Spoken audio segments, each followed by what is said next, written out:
하나님 말씀은 사도행전 1장 8절 한 절만 같이 합독하겠습니다.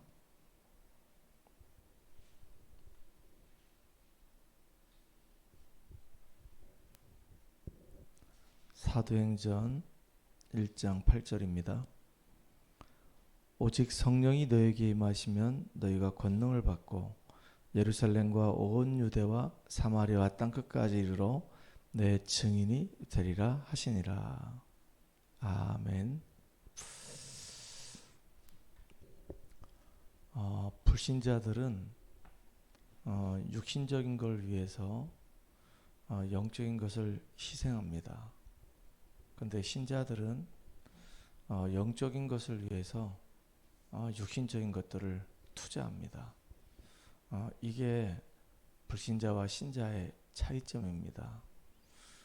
성경에 보게 되면 렘넌트 7명이 현장을 변화시켰을 뿐만 아니고 나라도 살리고 시대를 변화시키는 응답을 누리게 됐는데, 그렇게 시대를 변화시키는 응답을 누릴 수 있었던 것은 정확한 언약을 붙잡고 있었기 때문에 하나님께서는 그 렘넌트 7명을 통해서 그 시대를 살리는 축복을 허락하셨던 겁니다. 요셉 같은 경우도 가정에 어려움이 있었는데 그 어려움을 통해서 선명한 복음을 깨닫게 되고 하나님의 음성을 듣게 된 겁니다. 우리 가정이 언약 가진 가정인데 왜 이렇게 문제가 많을까? 왜 어머니는 일찍 돌아가시고 나는 이복 형들에게 이렇게 어려움을 당할까? 이렇게 고민하다가 하나님의 음성을 듣게 된 겁니다. 우리 가정에 이런 문제가 오는 이유는 이게 영적인 문제다. 근데 이 영적인 문제가 우리 가족만 있는 것이 아니라 전 세계 문제다. 그리고 하나님은 이 영적인 문제를 해결하기 위해서 나에게 이것을 보게 하셨고 깨닫게 하셨다. 나는 이 땅을 살아가는 동안에 해와 달과 11별이 내게 절하는 그 꿈을 이루는 주역으로 살아갈 것이다. 이렇게 하나님의 음성을 언약으로 딱 붙잡게 된 겁니다. 그러니까 노예로 가도 괜찮았었고 감옥에 가도 괜찮았었고 나중에는 애굽의 총리가 되어서 교만하지 않고 오히려 하나님의 영광을 드러내는 주역으로 쓰임받았어요. 모세도 마찬가지고 사무엘도 마찬가지고 다윗도 마찬가지입니다. 어린 시절에 이렇게 문제와 이 사건들을 통해서 하나님의 언약을 탁 붙잡았는데 그게 시대를 살리는 응답으로 연결되어졌던 겁니다. 또 초대교회 이성도님들도 베드로도 그렇고 바울도 그렇고 또 밤모섬에 유배되었던 사도 요한도 그렇고 전부 다 가만히 보면은 어려움 중에 그때 하나님을 만나게 되고 하나님의 음성을 듣게 되고 그걸 언약으로 딱 붙잡게 되는 겁니다. 특히 바울과 같은 경우는 많이 배웠고 많이 가졌고 자랑할 게 굉장히 많았던 사람인데 남들이 모르는 숨은 영적인 문제가 있었던 사람입니다. 그 사람이 그날도 다메섹에 예수 믿는 사람 잡아 죽이려고 가다가 부활의 주님을 만나게 된 겁니다. 그때 인생이 완전히 180도 달라지기 시작한 거예요.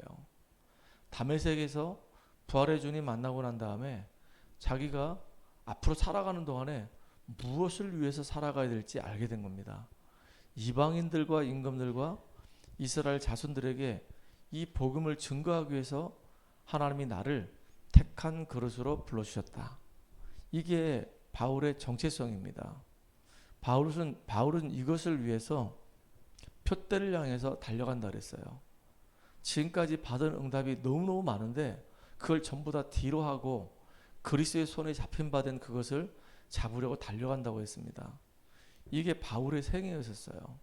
하나님이 주신 그 언약을 이면 계약으로 딱 붙잡고 정확한 언약으로 딱 붙잡고 자기의 생을 하나님께 온전히 드리면서 최고의 응답과 축복을 누렸던 주역들이었습니다. 이렇게 구약과 신약의 믿음의 사람들은 전부 다 하나님의 음성을 통해서 이게 마음으로 들려지는 그 말씀을 통해서 언약을 붙잡게 되고 그 언약의 성취를 위해서 인도받으며 응답받았던 사람들입니다. 지금은 우리가 하나님의 음성을 굳이 들을 필요가 없죠. 왜냐하면 하나님의 이 말씀이 완성되어졌기 때문에, 성경 구약과 신약 66권으로 완성되어졌기 때문에 이 말씀을 우리가 그대로 받으면 됩니다. 그래서 우리가 성경을 읽는다? 이건 되게 중요한 겁니다.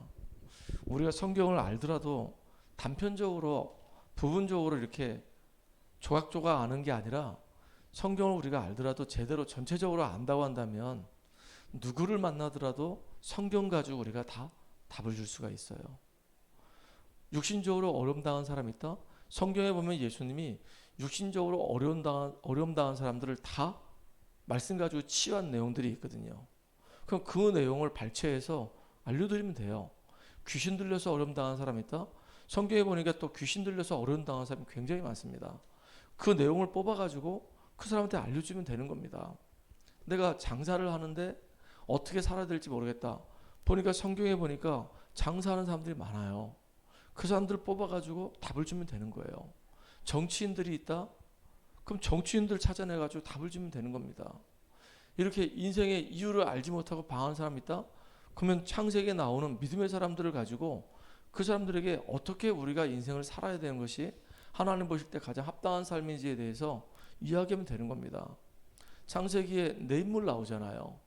아브라함을 통해서는 하나님이 구원을 설명하셨고, 아브라함의 아들 이삭을 통해서는 구원받은 자가 누려야 될 축복에 대해서 얘기하셨고, 야곱을 통해서는 동일한 민족, 자기 삼촌 라반 집에 갔으니까 전도를 이야기하셨고, 또 요셉을 통해서는 완전히 이제 동일한 민족이 아니라 언어가 다르고 문화권이 다른 애굽으로 내려갔기 때문에 선교를 얘기하는 거거든요. 이게 결국은 우리 인생의 이야기란 말이에요. 이렇게 우리가 우리의 삶에 나침판이 이 안에 다 들어있는 겁니다. 성경 말씀을 우리가 꾸준하게 읽는다는 거 굉장히 이거 중요한 겁니다. 그래서 최소한 우리가 권사가 된다? 그러면요, 성경을 최소한 한 10독은 해야 되는 겁니다. 10독을. 우리 집사님이 된다? 그럼 성경을 한 5독은 해야 되는 겁니다. 우리 전은희 집사님 잘 듣고 계시죠? 성경을 5독 해야 되는 겁니다. 5독. 우리 전은정 사모님은 사모님이기 때문에 성경을 한 50독은 해야 되겠죠. 아멘입니까? 네, 아멘이죠. 저는요 100독 이상을 해야 되는 겁니다. 눈을 감으면 막 성경이 막 날아다녀야 되는 겁니다.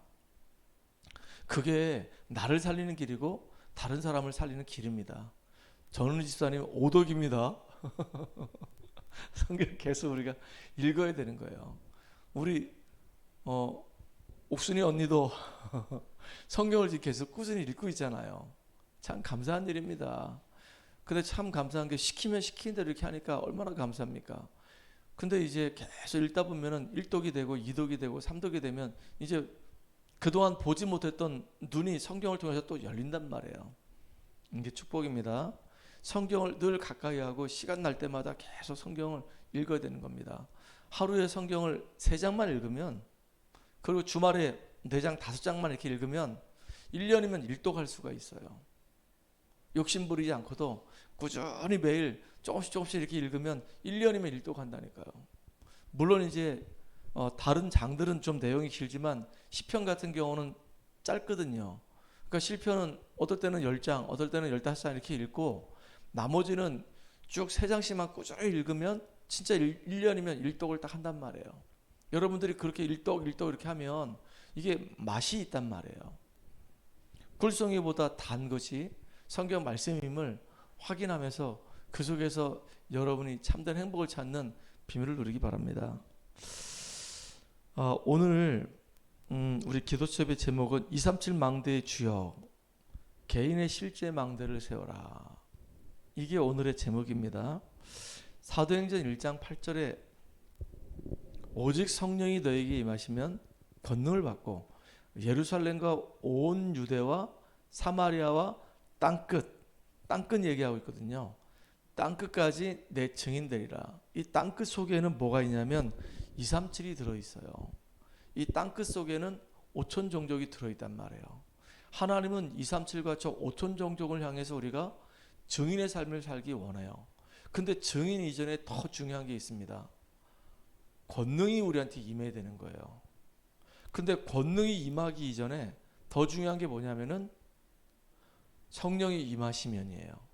그러니까 우리가 예수 그리스도 이름 때문에 구원을 받고 구원받은 우리가 이제 하나님의 손에 딱 붙들림 받아서 하나님의 약속을 붙잡고 기도하게 되면 성령의 충만함을 받을 것이고 이 충만을 받을 때 땅끝까지 증인되는 것입니다.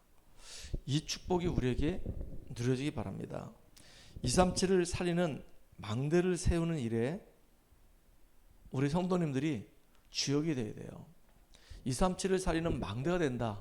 그 말은 뭐냐면 내가 말씀의 망대, 기도의 망대, 전도의 망대를 내가 세워야 되는 겁니다. 예를 든다면 손흥민이라고 하는 이 선수는 축구의 망대가 됐죠. 그러니까 축구의 망대가 되기 위해서 어린 시절부터 축구를 되게 좋아했어요.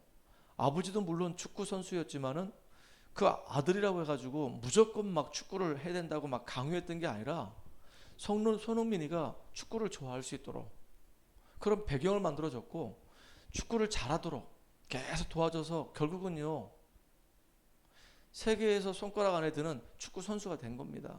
축구의 망대가 된 거예요. 축구의 전문성이 있는 축구의 전문인이 된 겁니다. 축구의 최고의 선수가 된 겁니다. 이게 이제 망대라고 하는 거예요.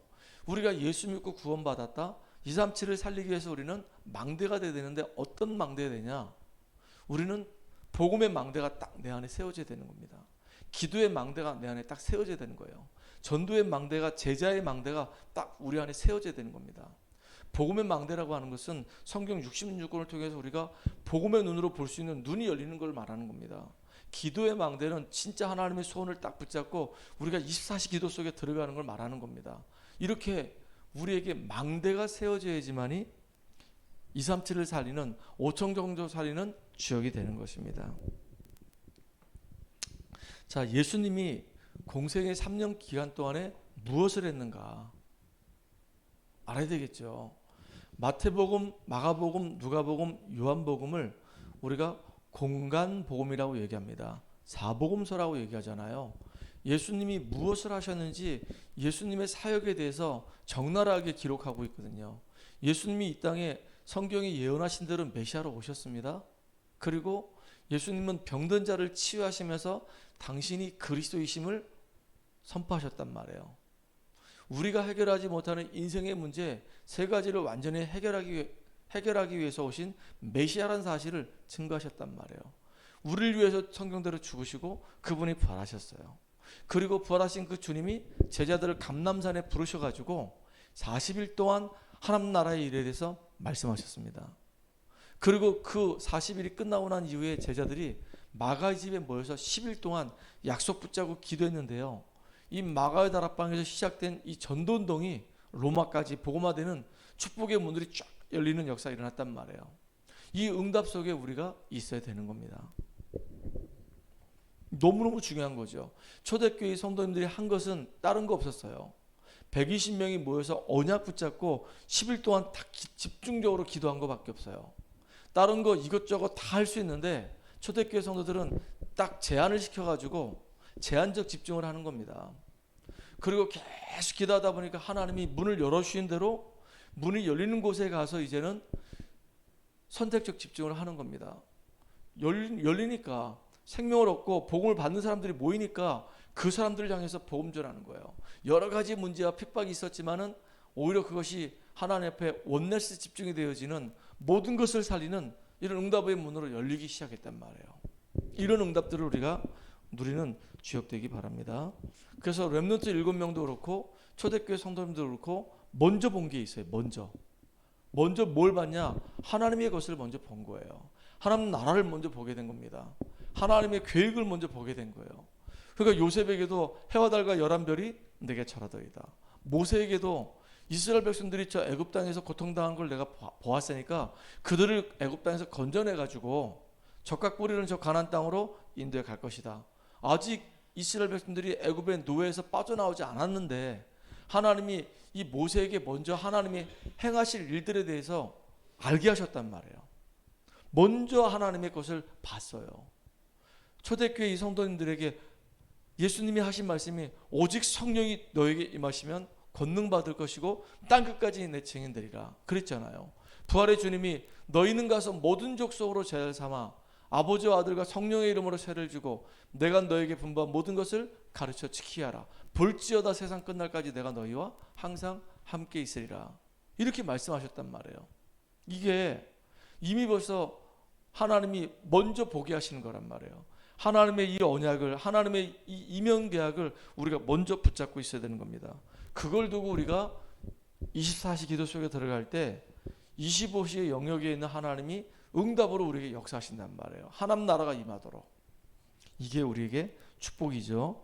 이것이 이제 영원한 축복으로 연결되게 돼 있어요. 작품으로. 자, 그러려고 하다 보니까 하나님은 우리가 7망대가 우리 삶 속에서 세워지길 원합니다. 그걸 보고 여기에 보니까 절대 언약 7가지라고 얘기하는 겁니다. 절대 언약 7가지가 7망대를 얘기하는 거예요. 그 7망대가 나의 기도를 통해서 이제 세워지는 겁니다. 요셉도 그랬고 모세도 그랬고 이렇게 하나님이 주신 그 이면 계약을 딱 언약으로 붙잡게 됐죠. 그게 이제 요셉과 모세의 사명이에요. 안 되어졌던 것, 어려움들이 전부 다 사명으로 바뀌는 겁니다. 모세 같은 경우는 미디안 광야에서 40년 동안 정말로 너무 힘들고 어려운 좌절의 나날들을 보냈어요. 오히려 그게요, 하나님을 찾는 시간이고 하나님을 계속 바라보는 시간이었기 때문에 하나님이 이 모세를 통해서 하나님의 놀라운 계획을 이루실 언약을 주는 시간이었단 말이에요. 사명을 깨닫게 하는 시간이었어요. 요셉은 가정의 여러 가지 어려움 때문에 중요한 걸 발견하는 시간이 된 거예요. 어려움이 오히려 축복으로 바뀌는 시간이 돼버린 겁니다. 그리고 나의 전도가 딱 나왔죠. 요셉이 했던 전도하고 모세가 했던 전도는 달라요. 나이 따라서, 직분 따라서, 오히려 그 장소 따라서, 현장 따라서 다 다릅니다. 제가 하는 전도가 있고, 전은정 우리 사모가 하는 전도가 있고, 우리 전은희 집사님이 해야 될 전도가 있는 겁니다. 다 똑같을 수가 없어요. 그렇잖아요. 우리 전은정 사모는 이제 오늘부터 학교에 이제 근무하게 되는 것이고, 우리 전은희 집사님 같은 경우는 간호사로 동인병원에 근무하는 것이고, 저는 목회자로서 이 지역을 품고 인도받는 것이고, 다 다르단 말이죠. 그러면 내가 해야 될, 내가 감당해야 될 나의 전도는 무엇이냐? 나의 기도는 무엇이냐? 나의 사명은 무엇이냐? 이걸 깨닫고 오늘도 인도받으며 응답받고 승리하는 우리가 되기 바랍니다. 그래서 기도로 먼저 절대망대를 세워라. 하나님의 분명한 언약을 가지고 이제 기도하면서 인도받는 겁니다. 오늘도 저와 여러분의 오늘이 최고의 오늘 되기를 주의 이름으로 축복합니다. 살아계신 하나님 감사합니다. 오늘이 우리 인생 속에 최고의 오늘 될 수 있도록 하나님 주신 분명한 이면 계약을 붙잡고 나의 기도의 망대가 세워지는 귀한 시간 되게 하여 주시옵소서. 감당할 사명이 무엇인지 보여지게 하시고 이제 나의 전도가 깨달아져서 한 걸음 한 걸음 인도받으며 하나님 앞에 최고의 영광 돌리는 복된 날 되도록 주님이 역사해 주시옵소서. 예수님의 이름으로 감사하며 기도합나이다. 아멘. 우리